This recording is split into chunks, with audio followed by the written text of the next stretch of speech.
So I am super blessed. I have two music setups in my home to record and produce music on, and it makes me think back to the time, when I was a teenager and first started doing music production, living with my parents, and I've got a folding table and a desktop computer set up there, and just trying to get started on music production. And I look around at all these tools and I ask myself, if I was starting today, what would be the bare bones setup that I would need to get a good recording? So that's what this video is going to be all about. I want to get into the mind frame of starting over. If I had to get started today and I was brand new in music production and I didn't have a lot of money to get things, what would I use? What would I want to purchase and get involved with so I can get some music going and just start producing some things? So what would I use as my main computer if I was just starting out as a young kid on a very tight budget? And as I think about this, I figure I probably wouldn't use a computer at all. I might use an iPad or an iPad mini or even a phone. If I've got a good phone, I can get an iPhone, or even the Android devices can run some good music apps these days.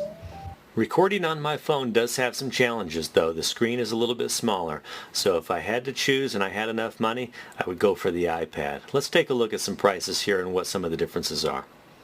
Alright, so here I am on the Guitar Center website, and I'm going to link to these items here in the description, but just take a look at some of the prices with me here. We've got an Apple iPad 10.2 inch there, 9th generation, Wi-Fi, 64 gig. So that would be plenty for me to get started with at $329. So let's click on that product there. Everything else was more expensive, so let's go there.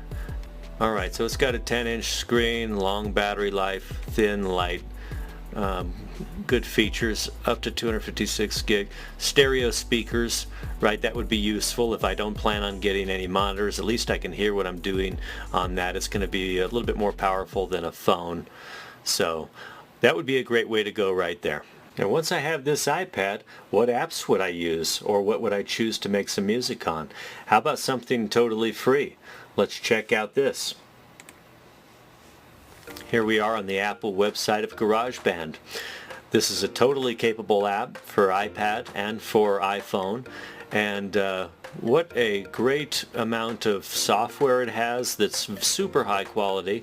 I've done other videos about that. The stock sounds are really good in GarageBand and Logic Pro, but GarageBand is free and it comes with the iPad, so you could just go ahead and download that and you'd be able to play synths on there with your fingers, right? I've done that before with some of my songs where I make the drum beat here also in this kind of app. This is still GarageBand, but you know what I mean, this section of the app. I believe that's called the beat sequencer. Or you could play the drums even. Here they have that drum kit which you can just tap on those drums along with your song. And then of course they have this kind of DJ style sequencer where you trigger all of these squares here, and that's a great feature. That's called live loops, excuse me, I forgot the name of it. So you can do live loops. And of course we got the piano, I just talked about that. The beat sequencer, build the perfect beat, that's great. Let's see what else they've got. Guitar amps, right? You can plug into these fantastic sounding guitar amps, and they're dirt cheap compared to buying a guitar amp. They're free, right? They're included. Then you've got this Alchemy synth. That thing sounds amazing. I've used that on several of my songs. And it has a sound library, of course, to access to all kinds of other things. So it's a full recording studio on the go, right? Up to 32 tracks. Okay, it's got these classic synthesizers as well. And then, of course, it can be used on multiple devices. So if you've got your phone or your iPad, you could use it on either one of those, which is great. And then you can release your song through it as well. They have that automatically built in. So that's fantastic. So one of the main things to think about with this situation is you want it to be simple. You don't want it to be super complicated where you've got to study a bunch of software and how to use all these different features, and maybe using plugins and things and different aspects outside of this GarageBand software. So as a beginner, I would focus on just one app and use the tools that are there to keep it simple and to focus on my creativity. The next thing to consider is an audio interface. You're going to need something to connect your instruments into the iPad to go into GarageBand. So one of the recommendations I have for you here is this PreSonus AudioBox USB 96K. This is currently on sale at $89.99 as of June 20th, 2024. But it has most of the features that we would need on this. We've got two inputs on this, can be a mic or instrument, and then you've got all of your mixing controls on the front. And of course, the cool thing about this is it has a 48 volt phantom power button on it there. So you can connect a small diaphragm condenser microphone that can be powered from this little box. So we'll get into that in a moment. But also the connections on this are good. You have USB, and that's going to make it easy to connect to our iPad through USB-C. And then also we can connect a keyboard through MIDI in here and control some of the soft synths. Then the main outs, if you get some speaker monitors, you can run that out directly, or just a pair of headphones. At a slightly higher price point, another good option for you is the Focusrite Scarlett Solo, and that is a popular item that a lot of folks use when getting started in the studio. And one of the new features they've added is this air feature, which gives you a big studio sound. So kind of nice sounding mic preamps and those kinds of things. The connections on this here are a couple of inputs. We've got a 1/4 inch input on the front, and on the back you've got the XLR input with two outputs for your studio monitors and USB-C out. The next thing I'm going to want to get for my setup is a MIDI controller. There's lots of options out there, so let's take a look at a few of these together. If I scroll down through here, you can see right away we're at the $60 price range for an Akai. So that's pretty good, right? You can get something pretty cheap. For me though, I'm going to scroll down a bit and take a look at a couple of other options here around the $100 price range.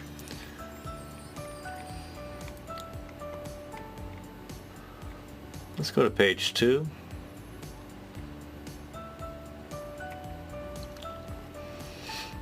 For me, I'm a fan of the KORG microKEY USB MIDI keyboard. They have the KORG microKEY Air, and if you were to get that Focusrite interface, you'd want to get one of these KORG microKEY Air keyboards because they have Bluetooth capability. So you can connect your Bluetooth right to your iPad and control the synthesizers in there in GarageBand through Bluetooth.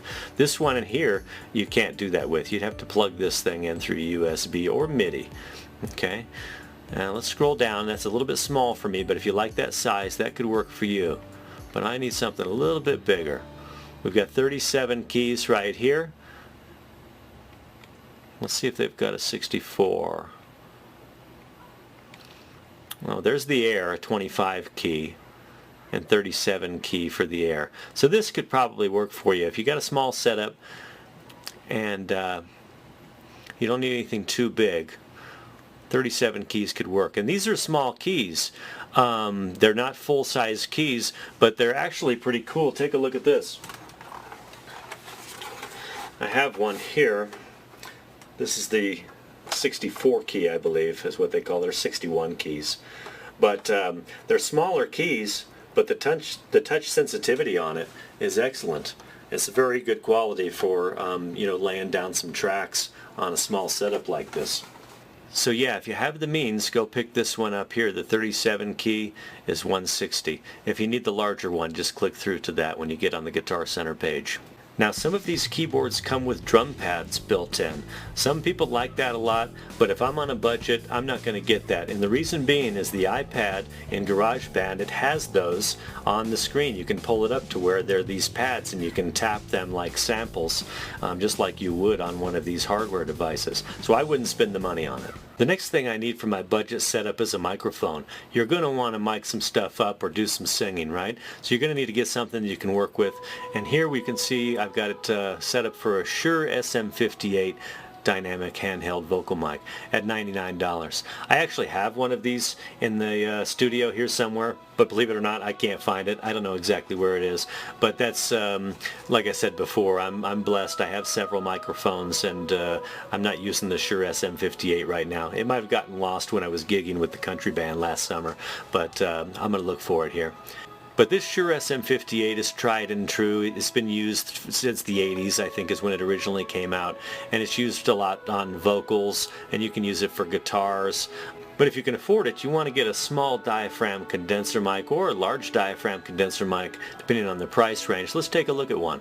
Okay, I personally have this Blue Yeti Pro large diaphragm condenser mic with USB, which is great, but it seems like they're older and they're mostly used at this time. So if I was going to buy something new, I might not go with this, although this is quite good if you can find a deal on a used one. But it seems there's some good options around the $100 price range on Guitar Center here. Let's take a look. The first one I noticed is this Samson. That's a good brand, and it's a Pro USB large diaphragm condenser mic with LED and headphone jack. So that might be a great option for the $90 price range if I'm trying to save a few bucks and I just want to get a high quality mic to record guitars and vocals, and you can also use it for videos like I'm doing now. So it's got a direct USB out, which is nice because in some cases you don't need an interface. You know, if you're not doing some of the things that I'm doing and you just want to have a mic on there because you're using a lot of samples and loops and things, but you want to add some vocals or maybe an acoustic guitar, you could just get this mic and no interface and plug it right into your iPad via USB. Now, you're likely recording in your bedroom just like I was when I was starting out, and if I was starting over again, I'd want to have a nice pair of studio headphones. So let's take a look. The first thing that I see that comes up is these Behringer HDM 1000 headphones at $12.90. That seems a little cheap to me, and the Behringer product line is decent, but let's scroll along here and see if anything else pops out at me in this price range. TASCAM's a good quality item. Those would probably work just fine. If you got an extra 20 bucks, pick those up instead of some earbuds. You're going to get a better frequency response, and of course they're over the ear, right? They're over ear cans, as they call them, so that'll kind of keep the noise sealed in for you to get a better mix, and of course to not bother your parents or your family. And for 20 bucks and 52 cents, you can't go wrong with that. So that's pretty good. And it looks like it's got 77 5-star reviews. So a lot of people are saying, yep, that works. Okay, I personally use the Sennheiser HD600s. And it looks like we could get a pair of Sennheiser HD200 Pro studio headphones for 80 bucks. So that would probably be the route that I would go if I could afford the extra 60 bucks from the TASCAM headphones, because this is going to be a higher quality item. The sound's going to be better. It's going to translate to a better mix for my listeners, and ultimately that's what it's all about, right? Is having a great sound. So there's definitely an order to do this in. If you're just starting out and you're just starting to buy these things, all these things at once can be fairly expensive. So it's pretty obvious to me the first thing that I would have to get would be the iPad mini or the iPad 10-inch, because I can do pretty much everything on that to get started, right? I can use the on-screen keyboard, I can use the on-screen guitar they have in there, and also I could do vocal recordings through the microphone built in on the iPad. Then the second thing I'm going to want to get is those headphones. I'll probably get the Sennheiser HD200 we talked about, because that's going to be a higher quality headphone and I can hear the great sounds that are already built in on the iPad, and it's going to be amazing. I'll enjoy my time with it, I'll enjoy my producing, and I'll be able to hear the music better than just using the speakers alone. So that would be my second purchase. Then beyond that, it kind of depends on what kind of specialty you're doing. Are you a guitar player? Are you a piano player? Have you learned these instruments? Are you mainly a vocalist? So that would determine my next purchase. And for me, I'm mainly a guitar player, so I would definitely want to pick up a guitar. And here's a couple of ideas for you in that realm if you want to get a guitar. Alright, if you've never bought a guitar before, I suggest you buy a new guitar. Don't buy a used electric guitar because the setup's probably going to be all wrong, the intonation's going to be off, so you're going to be out of tune a lot of times. A lot of times I would say that beginner guitar players don't take very good care of their equipment, and so you're going to get something that's a little bit beat up and it's going to be hard to get a good recording out of it. So let's take a look at some good new guitar options here. At the top of this page here, you'll see a bunch of different brands, right? You've got Fender, Gibson, PRS, Squier, Epiphone, Schecter, Jackson, Ibanez, ESP, and so on and so forth. That's EVH, Eddie Van Halen. That's good stuff, right? I just did a video about that Panama song. I did the tabs for that recently, so go check that out. But for me, I like Jackson guitars. You know, I have 3 Jacksons and I love them. They're really great, but they're kind of expensive. So starting out, I'm not sure that that would be the route that I would take if I had to get started all over again here. Like I said, I'm going to get something a little bit cheaper that I can get started on. Let's scroll down the list here. I don't know about those Mitchells, but this here, well, here we go. Here's a Jackson Dinky. Okay, this looks familiar actually. We got this for a family member at Christmas 2 years ago. I think that's the exact same model, in fact. And that played quite well. I remember jamming on it. So 160 bucks, Jackson Dinky JS11 electric. Looks pretty cool. Let's take a look at the details here. Alright, it comes in several different colors as well. The one we got for the family member was the black one. It's got a bolt-on neck. I always like the sharp pointy headstock on these. It's cool. I think it's great for rock. It's a kind of a heavy metal look to it, right? And it's got the whammy bar on it there, the stock Jackson pickups. So it's not real hot pickups, but I could totally record on this and get some great recordings with it. So if I were you just starting out and needed to get an electric guitar, and by the way, I would get an electric guitar first, not an acoustic guitar, because this will allow me to play clean guitar sounds, which they have an acoustic simulator on some of these amps, so when I'm recording that it'll sound like an acoustic guitar, or I can plug this into one of the rock guitar amps and get a big rock sound out of this. So I would have the best of both worlds by getting an electric guitar instead of an acoustic guitar. Okay, so what do you all think of my recommendations for this budget setup? If you've got some other ideas, some other things that you think would be better for this that you would swap out, let me know in the comments below and we'll be happy to look at those. By all means, this is not an exhaustive list that I've made, just some suggestions that I think are good. If you are brand new to music production, I hope you found this video helpful. I hope you found my list of items useful. I've listed all of them in the description below. They are affiliate links, so I thank you for using those links and clicking through those if you decide to purchase any of the items in this video. And give me a thumbs up if you enjoyed the video, and don't forget to subscribe to the channel if you haven't already, and tap that bell for notifications of my upcoming videos. Check out this video right here next.